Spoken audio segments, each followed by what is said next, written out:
Bharatiya Janata party Gujarat પ્રદેશ અનુસૂચિત જાતિ મોરચા અને મેડિકલ સેલ દ્વારા દ્વારકા જિલ્લાના જામખંભાળિયામાં વેદાંત હોસ્પિટલ ખાતે મહિલા મેડિકલ કેમ્પ યોજાયો, જેમાં મહિલાઓ દ્વારા મહિલાઓને મેડિકલ ચેકઅપ કરી અને સ્થળ પર જરૂરિયાત મુજબની દવાઓ તેમજ સેનેટરી પેડ અને સાથે કીટ પણ આપવામાં આવી હતી। તો કેમ્પમાં 150 જેટલી મહિલાઓએ આ કેમ્પનો લાભ લીધો હતો।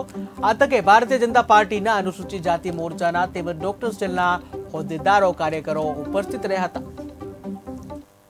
जयंती निमित्ते आज समग्र अनुसूचित जनजाति मोर्चो तेमज प्रदेश डॉक्टर सेल निमित्त द्वारा समग्र भारत देशनी अंदर सौ प्रथम बार फीमेल डॉक्टर द्वारा महिला डॉक्टर द्वारा ज महिलाનું एग्जामिनेशन थाय एवो अनोखो केम्पનું आयोजन करवामां आवेલું હતું। एना भागरूपे अमे डॉक्टर सेल द्वारा तेमज अनुसूचित मोर्चा द्वारा देवभूमि द्वारकानी अंदर वेदांत मल्टीस्पेशियालिटी होस्पिटलनी अंदर अमे आ केम्पનું आयोजन करवामां आव्युं।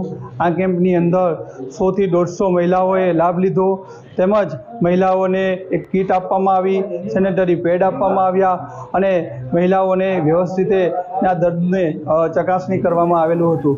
અને આ કેમ્પની અંદર સતત એક મહિલાઓ દ્વારા જ એક મહિલાઓ